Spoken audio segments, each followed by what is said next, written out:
जगाला शांतीचा संदेश देणारे महाकारुणी तथागत सम्यक संबुद्ध भगवंतांनी निर्माण केलेला सद्धम्म प्रचार आणि प्रसार करणारा पूजनीय भिक्खू संघ यांना त्रिवार वंदन. सम्राट अशोक, विश्वभूषण डॉक्टर बाबासाहेब आंबेडकर यांना अभिवादन. मिलिंद प्रश्न यामधील पुढील वाचनाला सुरुवात करत आहोत.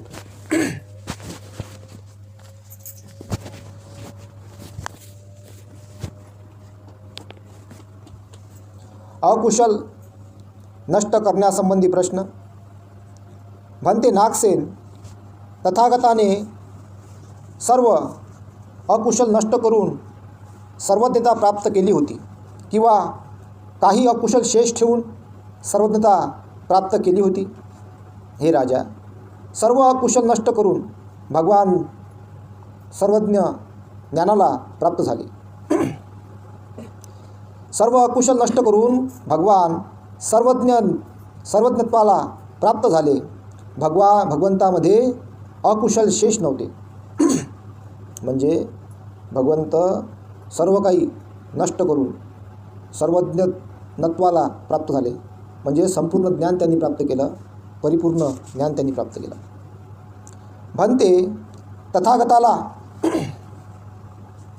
पूर्वी शारीरिक दुःख वेदना म्हणते तथागताला पूर्वी शारीरिक दुःख वेदना उत्पन्न झाल्या होत्या काय? होय राजा.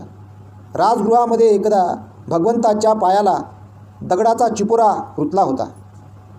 राजगृहामध्ये एकदा भगवंतांच्या पायाला दगडाचा चिपोरा रुतला होता. त्यांना रक्त अतिसाराचा विकार जडला होता. त्यांना शारीरिक अपचनाचा विकार उत्पन्न झाला असताना जीवकाने जुलाब दिला होता. त्यांना वायूचा विकार जडला असताना आनंद स्थविराने गरम पाणी दिले होते. म्हणजे हे असते ना आपलं अतिसार, माहीत आहे का अतिसार तुम्हाला? अतिसार म्हणजे अतिसार हा दूषित अस्वच्छ आहार सेवनामुळे आणि अशुद्ध पाण्यामुळे होणारा आजार आहे. जेव्हा आपण एखादं अशुद्ध आहार केलं किंवा अशुद्ध पाणी पिलं गढूळ, त्यांना हा अतिसाराचा त्रास होते आणि मग लय पोटाचा हे वगैरे त्रास होऊन जाते सगळा. तर जीवकाने जुलाब दिला होता. त्यांना वायूचा विकार जडला असताना आनंद स्थविराने गरम पाणी दिले होते. भंते नागसेन, जर तथागताने सर्व अकुशल नष्ट करून सर्वज्ञत्व प्राप्त केले होते तर त्यांच्या पायाला दगडाचा चिपुरा रुतला होता व रक्ताचा अतिसार जडला होता. हे वचन असत्य ठरते. जर तथागताच्या पायाला दगडाचा चिपुरा रुतला व रक्ताचा अतिसार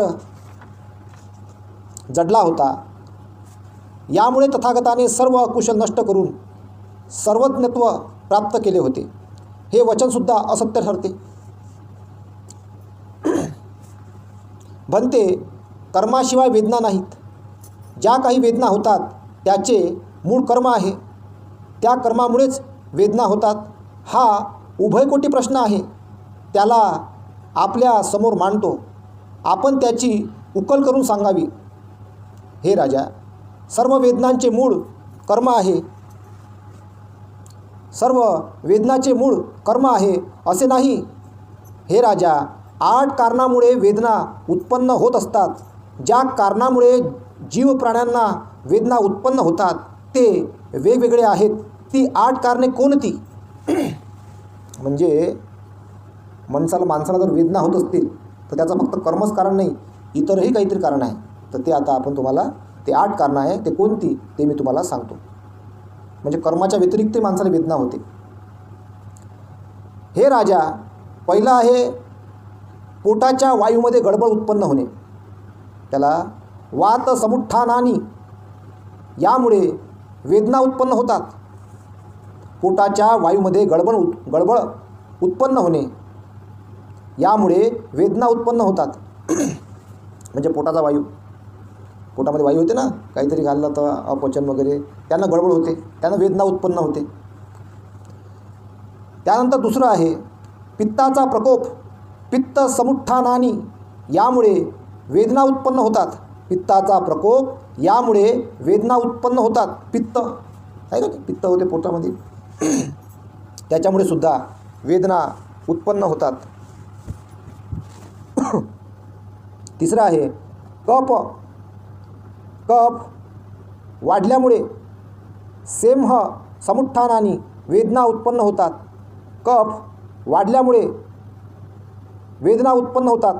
कफ कफ वाढते नाही तर हां, कफामुळे वेदना उत्पन्न होतात. त्यानंतर आहे चौथं सन्निपाताचा दोष होणे. सन्निपातिकाती यामुळे वेदना उत्पन्न होतात. सन्निपाताचा दोष होणे यामुळे वेदना उत्पन्न होतात. आता हे जे सांगू ना सन्निपातिकाती, हे वेदना आहे, हे पाली भाषा आहे. पित्ताचा त्रास पित्त समुत्थानानी, कफाचा त्रास सेम्ह समुत्थानानी, वातीचा त्रास वात समुत्थानानी. म्हणजे कोणाला जर वात झाली तर तुम्ही कसे बोलसान पाली भाषेमध्ये, वात समुत्थानानी. एखादं काय म्हणून नाही समजलं बापा काय बोलायचे, पाली भाषा आली पाहिजे ना आपल्याला, शिका लागन. वात जर झाला तर कसं बोलायचं, वात समुत्थानानी. आज बाबा कायची नानी व्हायची वाली, असं येऊ शकते. पण ही पाली भाषा आहे, होऊ शकते नानी शब्द याच्यावरून झाला असं. नानी म्हणते ना कोणी, माई नानी होय, माझा नाना होय. वात समुत्थानानी म्हणजे वात झाली तर, पित्त झालं तर पित्त समुत्थानानी, कफ झाला तर सेम्ह समुत्थानानी. आणि त्यानंतर सन्निपाताचा त्रास झाला, सन्निपाताचा दोष होणे यामुळे वेदना उत्पन्न होतात. सन्निपातिकाती. त्यानंतर आहे पाचवं ऋतुमान बदल यामुळे वेदना उत्पन्न होतात. याला पालीमध्ये म्हणतात ऋतू परिणाम जानी. ऋतू परिणाम जानी, जानी पा आहे असं याच्यामध्ये पालीमध्ये येते. त्यानंतर सहावं म्हणजे ऋतुमान, म्हणजे जर काही वातावरण बदललं, अचानक पाणी आलं अवकाळी तर कसं वातावरण बदलते आहे का नाही, त्याच्यामुळे सुद्धा आपण आपल्याला वेदना उत्पन्न होतात.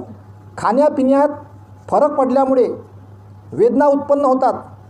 याला पालीमध्ये म्हणतात विष महारजानी. विष महारजानी पा महाराला याच्यात मने आला मा, विष महारजानी होऊ शकते. याच्यावरून तुम आलं असेल ते सांगता येते का, म्हणजे खाण्यापिण्याच्या फरक पडल्यामुळे आहे का नाही, हां विष महारजानी पा असा आहे पाली भाषा. म्हणजे एका वाक्याचा एवढा मोठा अर्थ होते. विष महारजानी म्हणजे अर्थ काय होते, खाण्यापिण्याचा फरक पडल्यामुळे वेदना उत्पन्न होतात.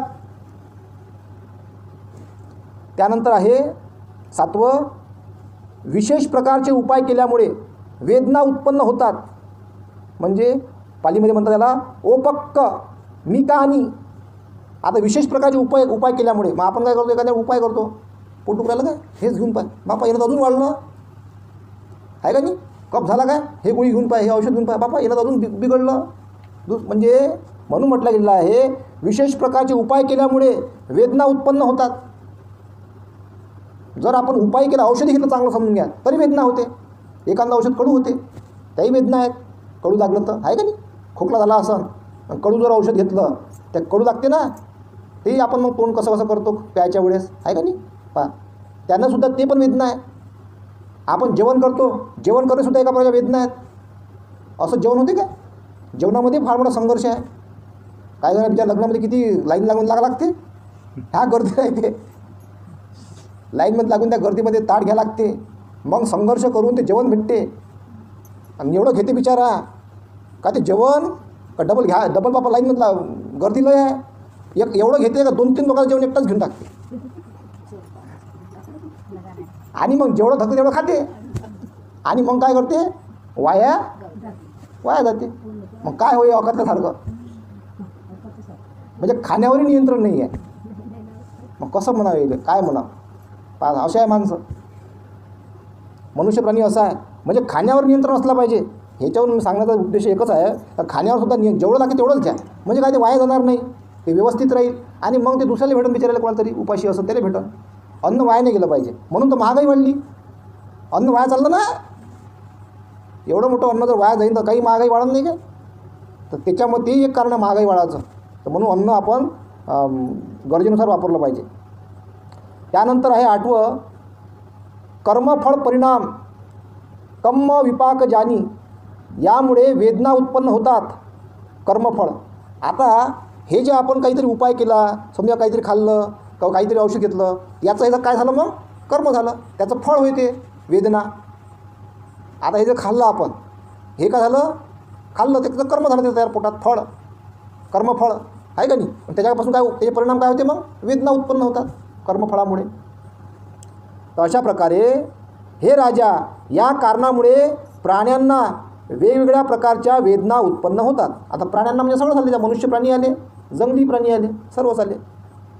पुढे येथे जे लोक असे म्हणतात की जीव प्राण्यामध्ये कर्मामुळे अडथळे उत्पन्न होतात, ते ह्या सत्य असत्य कारणांना दूर करतात. जीव प्राण्यांमध्ये कर्मामुळे अडथळे उत्पन्न होतात, ते सत्य असत्य कारणांना दूर करतात. त्यांचे ते वचन मिथ्या नाही काय? म्हणते नागसेन, वायूशी संबंधित, पित्ताशी संबंधित, कपाशी संबंधित, सन्निपाताशी संबंधित, ऋतुपरिणामाशी संबंधित, विषम आहाराशी संबंधित, विशेष उपायाशी संबंधित ते सर्व कर्मामुळेच उत्पन्न होतात व त्याची उत्पत्ती कर्मामुळे शक्य आहे. म्हणजे येथे जे लोक असे म्हणतात की जीव प्राण्यामध्ये कर्मामुळे अडथळे उत्पन्न होतात, ते सत्य असत्य कारणांना दूर करतात, सत्य असत्य कारणांना दूर करतात. त्यांचे ते मिथ्या वचन नाही काय असं म्हटलं गेलेलं आहे. म्हणून ते वायूशी संबंधित, पित्ताशी संबंधित, कपाशी संबंधित, सन्निपाताशी संबंधित, ऋतुपरिणामाशी संबंधित, विषम आहाराशी संबंधित, विशेष उपायाशी संबंधित ते सर्व कर्मामुळेच उत्पन्न होतात व त्याची उत्पत्ती कर्मामुळे शक्य आहे. हे राजा, जर ते सर्व काही रोग कर्मापासूनच उत्पन्न होत असतील तर त्या जीव प्राण्याच्या पोटामध्ये विकार नसावेत. हे राजा, जर ते सर्व काही रोग कर्मापासूनच उत्पन्न होत असतील तर त्या जीव प्राण्याच्या पोटामध्ये विकार नसावेत. हे राजा, वायू बिघडतो तो 10 प्रकारांनी बिघडतो. वायू बिघडतो तो 10 प्रकारांनी बिघडतो. थंडीमुळे, उष्णतेमुळे, भुकीमुळे, तहानेमुळे, अतिभोजनामुळे, सारखे उभे राहिल्याने, अधिक परिश्रम घेतल्याने, जोराने धावल्याने, इतर उपायामुळे, 10व कर्मविपाकामुळे. यातील हे जे 9 प्रकार आहेत ते भूतकाळ, भविष्यकाळात उत्पन्न होत नसून केवळ वर्तमान काळामध्येच उत्पन्न होतात. यामुळे त्याविषयी असे म्हणता येत नाही की सर्व वेदना कर्मामुळेच संभव होतात. हे राजा, पित्त प्रकोप 3 प्रकारे होत असते. पित्त प्रकोप 3 प्रकारे होत असतो. म्हणजे पहिले जे म्हटलं गेलेलं आहे ना, का जर ते सर्व काही रोग कर्मापासूनच उत्पन्न होत असतील तर त्या जीव प्राण्याच्या पोटामध्ये विकार नसावेत. म्हणजे कर्म आणि विकार नसावे बा. तर कर्मामुळेच बा ते याच्यामध्ये रोग उत्पन्न होत असतात, विकार नसावा. मग असे प्रश्न येतात, त्याला आपण समजून घ्या. का ते म्हटलं गेलेलं आहे, हे राजा, वायू बिघडतो तो 10 प्रकारांनी बिघडतो. थंडीमुळे बिघडतो पहिलं, दुसरं उष्णतेमुळे, तिसरं भुकीमुळे, चौथं तहानेमुळे, 5वं अतिभोजनामुळे, 6वं सारखे उभे राहिल्याने, 7वं अधिक परिश्रम घेतल्याने, 8वं जोराने धावल्याने, 9वं इतर उपायामुळे व 10वं कर्मविपाकामुळे. यातील हे जे 9 प्रकार आहेत ते भूतकाळ, भविष्यकाळात उत्पन्न होत नसून ते केवळ वर्तमान काळामध्येच उत्पन्न होतात. 9 प्रकार वर्तमान काळामध्ये उत्पन्न होत असतात. म्हणजे हे जे काहीतरी यापासून जे काही आपले रोग उत्पन्न होतात तर हे काय, हे वर्तमानमध्ये उत्पन्न होतात. समजलं? थंडीमुळे काही त्रास झाला, वर्तमानमध्ये उत्पन्न होते. असं होते काय का भूतकाळामध्ये होते बा उत्पन्न, का भविष्यकाळात होईन बा? वर्तमानाशी संबंधित आहे याचा. थंडीमुळे रोग उत्पन्न झाला, त्याचे परिणाम लगेच जाणार. हां, लगेच जाणवतात ना. म्हणजे वर्तमानामध्ये जातात लगेच ते 9 प्रकार. तर पुढे, हे राजा, पित्त प्रकोप 3 प्रकारे होत असतो. पहिला थंडीमुळे, दुसरा उष्णतेमुळे, तिसरा अवेळी भोजनामुळे पित्त प्रकोप. हे राजा, आणि जो वात आहे तो पित्त व कफाच्या त्या कारणामुळे उत्तेजित होऊन मिश्रित होऊन वेदनांना वारंवार ओढत असतो. हे राजा, ऋतू बदलामुळे ऋतूचे परिणामासह वेदना होत असतात. विषम भोजनामुळे विषम आहार वेदना उत्पन्न होतात. हे राजा, विषम उपचारामुळे वेदना क्रिया आहे, कर्मविपाक आहे. कर्मविपाकामुळे वेदना पूर्वकर्माकरिता उत्पन्न होतात. तसेच हे राजा, कर्मविपाकामुळे उत्पन्न होणारी दुःखे फारच कमी आहे, परंतु अन्य कारणांनी उत्पन्न होणारी दुःखे पुष्कळ आहेत. येथे अज्ञानी लोक सर्व कर्मविपाकामुळेच उत्पन्न होतात अशी समज करून बसतात, परंतु या सर्वांचे बुद्ध ज्ञानाशिवाय विश्लेषण करणे शक्य नाही. हे राजा, जेव्हा भगवंताच्या पायाला दगडाचा चिपोरा रुतला तेव्हा त्यावेळी उत्पन्न झालेल्या वेदना ह्या वातामुळे, पित्तामुळे, कफामुळे, सन्निपातामुळे, ऋतुपरिणामामुळे, विषम आहारामुळे, कर्मविपाकामुळे, विशेष उपचारामुळे उत्पन्न झालेल्या नव्हत्या. हे राजा, देवदत्त हजारो वर्षापासून तथागताशी घृणा करीत होता. हे राजा, देवदत्त हजारो वर्षापासून तथागताशी घृणा करत होता. त्याने घृणेच्या भरात फार मोठा दगड उचलून डोक्यावर पाडला म्हणजे फेकला, परंतु मध्ये 2 दगड आडवे आले व जो दगड तथागतांवर फेकला होता तो त्यांच्यावर आदळला. त्यातून एक चिपुरा तुटून तो भगवंताच्या पायामध्ये रुतला व रक्त बाहेर येऊ लागले. हे राजा, भगवंताला त्यापासून ज्या वेदना उत्पन्न झाल्यात त्या कर्मविपाकामुळे किंवा अन्य माणसाच्या कृत्यामुळे उत्पन्न झालेल्या आहेत. प्रश्न केलेला आहे. अन्य माणसाच्या कृत्यामुळे उत्पन्न झालेल्या आहेत, याशिवाय दुसरे कारण नाही. ज्याप्रमाणे हे राजा, शेती अनुपजाऊ असेल किंवा बीज वाईट असेल तर बीज अंकुरत नाही, तशाच प्रकारे हे राजा, एक तर कर्मविपाकामुळे किंवा अन्य माणसाच्या कृत्यामुळे ह्या वेदना उत्पन्न झालेल्या आहेत, याशिवाय दुसरे कारण शक्य नाही. किंवा हे राजा, ज्याप्रमाणे अवेळी भोजनामुळे पोटात गडबड उत्पन्न होते किंवा अतिभोजनामुळे अपचन होते, त्याप्रमाणे हे राजा, कर्मविपाकामुळे ह्या वेदना उत्पन्न झालेल्या आहेत किंवा दुसऱ्याच्या कर्तृत्वामुळे, याशिवाय दुसरे कारण शक्य नाही.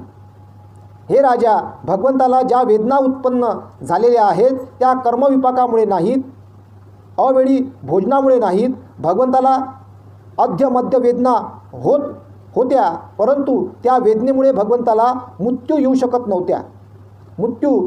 नव्हता. हे राजा, म्हणजे महापरिनिर्वाण. हे राजा, या 4 महाभूताच्या शरीरामध्ये चातु महाभूती के काये, या 4 महाभूताच्या शरीरामध्ये इष्ट अनिष्ट, शुभ अशुभ वेदना उत्पन्न होतात. हे राजा, आकाशात मातीचे ढेकूळ फेकले तर ते पृथ्वीवर येऊन पडते, तेव्हा हे राजा, ते ढेकूळ तिच्या पूर्वकर्मामुळे पृथ्वीवर पडते काय? म्हणते नाही. ज्या हेतूमुळे पृथ्वीने कुशल अकुशल विपाक अनुभव करावे असे पृथ्वीला कोणतेही कारण नाही. बनते वर्तमानामुळे वर्तमानामुळे अकर्मामुळे तो ढेकूळ पृथ्वीवर पडतो. येथे हे राजा, त्या महापृथ्वीप्रमाणे तथागताला समजावे. ज्याप्रमाणे ढेकूळ पूर्वकर्मामुळे महापृथ्वीवर पडतो, त्याचप्रमाणे हे राजा, तथागताच्या पूर्व अकर्माने तो चिपोरा त्यांच्या पायाला रुतला होता. कर्मामुळे नाही म्हणा, अकर्माने म्हणजे काही दोष नसताना. म्हणजे जसं आपण गाडी चालू राहिलो, आपला काही दोष नाही, दुसऱ्यानं ठोकला आपल्याला, आलं लक्षात? आपण गाडी चालू राहिलो, आपण व्यवस्थित नियमाप्रमाणे, एखादा गाडी चालू राहिला व्यवस्थित आणि त्याला दुसऱ्यानं ठोकलं, त्याचं काहीच गलती नाही, दुसऱ्यानं ठोकलं त्याला, तो दोष त्याला लागन, तो विषय नाही, पण याला त्याचा वेदना झाल्या, मग काही होऊ शकते त्याच्यापासून, असंही होते.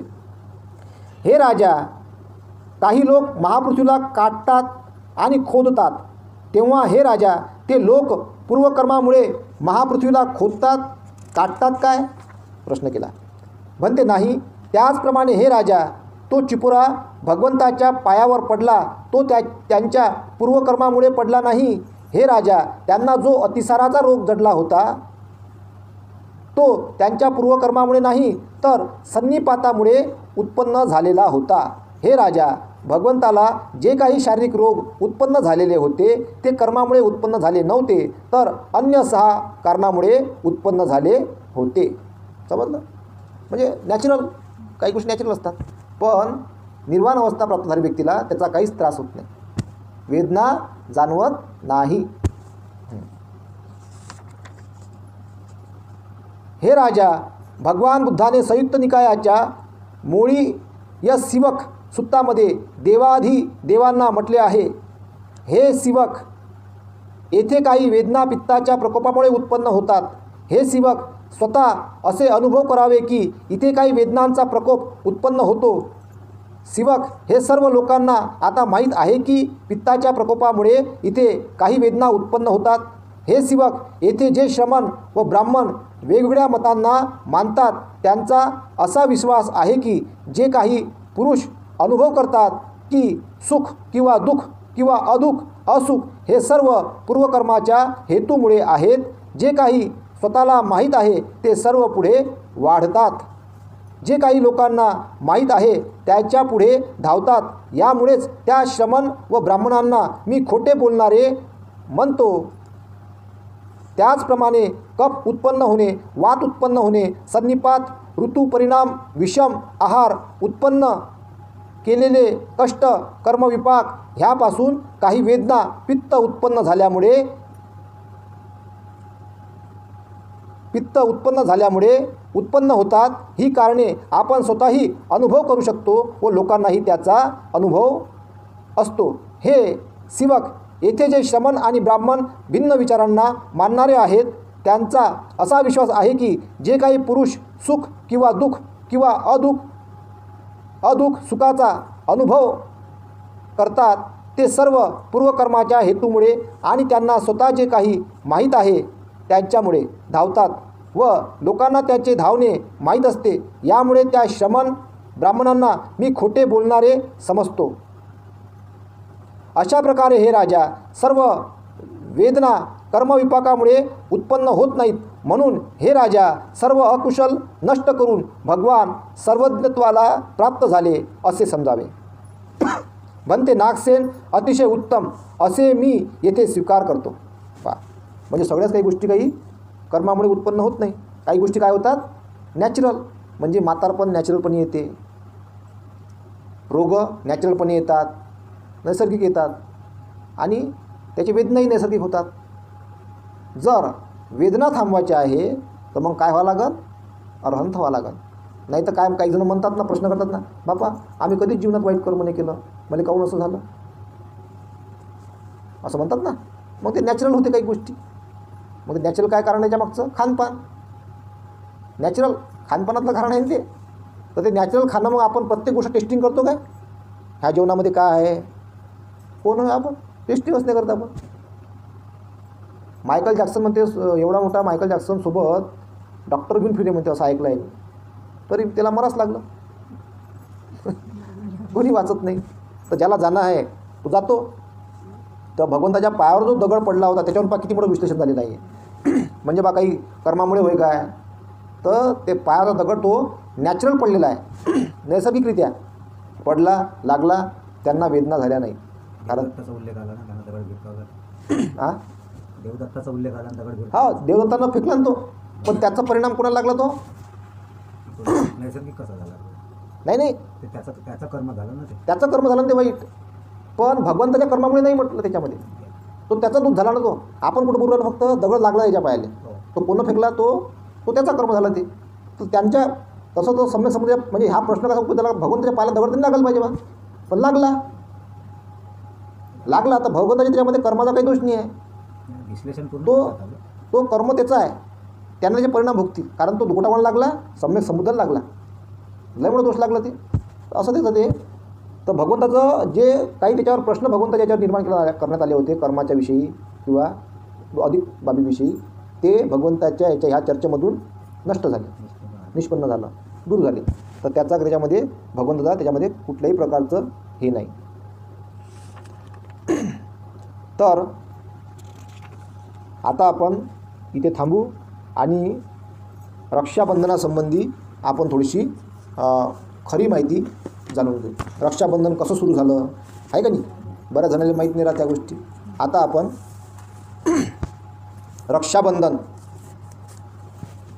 रक्षाबंधन आता हा आजचा शब्द आहे, त्याला आपण मराठीमध्ये म्हणतो, हिंदीमध्ये म्हणतो आहे का नाही. तर रक्षाबंधनचं पालीमध्ये ओरिजिनल शब्द आहे रक्षाबंधन, याचा आला रक्षासूक्त. पालीमध्ये काय म्हणतात, रक्षासूक्त.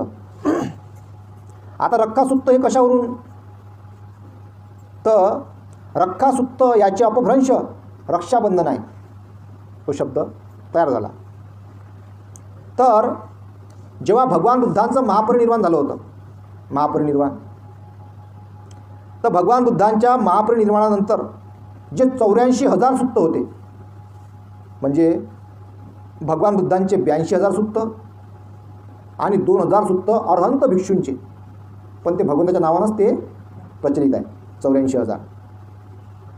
तर 84,000 सुत्ताचे काय झाले, रक्षण झाले. 84,000 सुत्ताचे रक्षण करणे म्हणजे रक्षासूक्त. रक्षासूक्त त्या दिवसापासून आणि रक्षासूक्त दिवस साजरा करणे सुरू झालं. म्हणजे ज्या वेळेस हे 84,000 भगवान बुद्धांचं महापरिनिर्वाण झालं, तर 3 महिन्यामध्येच काही ह्या सगळ्या सुत्तांचं काय झालं, रखरखाव झाला, साठवणूक झाली, रक्षासूक्त झाले, म्हणजे रक्षण करणे झालं त्याचंवालं. त्याचं काय झालं, रक्षाबंधन झालं. त्या सुत्तांचं रक्षा म्हणजे रक्षा, बंधन, सुत्त म्हणजे बंधन, अशा प्रकारे आहे. म्हणजे रक्षाबंधनचा ओरिजिनल जो अर्थ होते तो आपल्या आतल्या धर्माचे रक्षण करणे म्हणजे रक्षाबंधन होय. आपल्या आतल्या धर्माचे रक्षण करणे म्हणजे रक्षाबंधन होय. नंतर मग त्याचं झालं अति झालं, त्या रक्षाबंधनाचं काय झालं, अति झालं, आणि त्याचं मग काय झालं, कर्मकांड झालं. रक्षासूत्तंग दिवस जेव्हा ह्या 84,000 सुत्ताचं जे संज्ञा हे झालं, म्हणजे त्याला आपण साठवणूक म्हणू, रक्षण झालं, रक्षा झालं आहे का नाही. म्हणजे जसं आपण हे कागद असतात पडलेले इकडे तिकडं, सगळे कागद एकत्र केले, त्याला जमा केले, मग त्याला आपण पेटीमध्ये ठेवतो, रक्षण करतो त्याला आपण. तर त्याचं रक्षासूत्तंग दिवस म्हणून साजरा करण्यात आला. आणि दरवर्षी मग तो रक्षासूत्तंग दिवस काय होता, साजरा करण्यात आला. रक्षासूत्ताला त्याचा अपभ्रंश रक्षाबंधन आहे शब्द, मराठीमध्ये त्याला रक्षाबंधन म्हणतात. तर रक्षाबंधनाचा अपभ्रंश काय झालं, मग बांधण्यामध्ये आलं, धागा म्हणजे राखी वगैरे बांधण्यामध्ये आलं त्याच्यामध्ये. तर असं याचा अर्थ आहे. रक्षासूत्तंग दिवस असा म्हणून साजरा केला जायचा. भगवान बुद्धांच्या महापरिनिर्वाण झाल्यानंतर, महापरिनिर्वाण म्हणजे एखादा व्यक्ती जेव्हा बुद्ध होतो, अरहंत होतो, त्यानंतर जे शरीर सोडतात त्यांना महापरिनिर्वाण म्हणतात. भगवान बुद्धांनी सांगून गेलेले उपदेश 82,000 व अरहंत भिक्षूंनी सांगितलेले 2,000 असे मिळून 84,000 सुत्त उपदेश, हे सगळे उपदेश एकत्र करून त्यांची राखण करणे, रक्षण करणे हे 500 अरहंतांनी त्यावेळेस केले. 3 महिन्यामध्ये त्यांनी हे काम सुरू केले होते. काही जण सुत्त बोलायचे, मग त्याला दुरुस्त्या करून साठवून ठेवायचे आणि पूर्ण त्यांनी त्रिपिटक तयार करून ठेवले. काय केलं, त्रिपिटक तयार करून ठेवलं 3 महिन्यात पूर्ण. त्यावेळेस म्हणजे डोक्यातच राहते त्याला, डोक्यातच ते साठवून ठेवायचे. त्रिपिटक तयार करून ठेवले, त्रिपिटक तयार केले आणि अशा प्रकारे ते सर्व जे सुत्त आहेत 84,000 त्याला रक्षासूत्त असं म्हणतात. त्याचा अपभ्रंश रक्षाबंधन आहे. लक्षात. आणि रक्षाबंधनाचा अजून मूळ अर्थ असा होतो, आपण जे काही धम्म ग्रहण करतो, धम्म आपण श्रवण करतो, आपल्या आतल्या धर्माचे, मग आपल्यामध्ये धर्म तयार होतो चांगला, कुशल धर्म आहे का नाही. मग आपल्या आतल्या धर्माचे रक्षण करणे म्हणजे रक्षाबंधन होय. ह्याचा मेन अर्थ. रक्षाबंधन म्हणजे काय? आपल्या आतल्या धर्माचे चांगलं खानपान, चांगले विचार, चांगले आचार, चांगलं जीवन जगणे, आपल्या आतल्या म्हणजे मनाचं रक्षण, आपल्या आतल्या धर्माचे रक्षण करणे म्हणजे रक्षाबंधन होय. नंतर त्याचे अति झाले व कर्मकांड सुरू झाले. आलं लक्षात? आलं मध्ये अति प्रमाणात मध्ये वाहत गेलं. तर अशा प्रकारे हे रक्षाबंधन आहे. त्याला आपण रक्षा. त्याच्यानंतर बराच कालखंड झाला ना, आणि मध्ये मग ते दुसरे आले. हां, मग त्यांनी तिथून प्रत्येक गोष्टीला तोड हां, त्याचं मग रक्षासूत्राचं मग नंतर मग ते हे झालं. तर आता हे जे 3 महिन्यामध्ये हे जे त्रिपिटक साठवून ठेवले पूर्ण तत्त्वज्ञान, मग त्यानंतर मग त्या दिवशी सांगितलं ना, पहिली धम्मसंगीत झाली. मग हे साठवून झालं, पहिले साठवून झाली, आणि मग काय झाली त्यानंतर 3 महिन्यानंतर पहिली धम्मसंगीती झाली. पहा कसं आहे, बारीक बारीक गोष्टी माहीत पडत आहे. असं आहे ते. म्हणून आपण आज रक्षाबंधनाचा जे मूळ अर्थ आहे रक्षासूक्त, तर हे कशा संबंधित आहे? धम्माशी संबंधित आहे. याला मग याच्यामध्ये आणलं का मग लोक कोणी बहीण भावाला राखी बांधते, किंवा भाऊ एखादा मित्र मित्राला बांधते, अशा प्रकारे ते आहेत. पण रक्षण कायचं करायचं आहे? तर रक्षण या तत्त्वज्ञानाचं करायचं आहे. हे जर पेरलं तर हानी होणारच नाही. धम्म जर सगळ्यांमध्ये पेरला, सगळे लोक धम्मवान झाले, धम्माच्या दिशेने वाटचाल करणार झाले, तर मग कोणाला रक्षण करायचं कामच नाही. सगळे चांगले झाले ना, कोणीच वाईट राहणार नाही. म्हणून मनुष्याला चांगलं बनवणे त्या विचारांच्या माध्यमातून, तर ते त्याचा मेन अर्थ होते. योगायोगाने तो दिवस पौर्णिमा आला असावा. हां, आपल्या आतल्या धर्माचे रक्षण करणे म्हणजे रक्षाबंधन करणे होय, असं याचा मेन अर्थ आहे. म्हणून रक्षासूक्त याचं अपभ्रंश रक्षाबंधन आहे. तर इथेच थांबतो.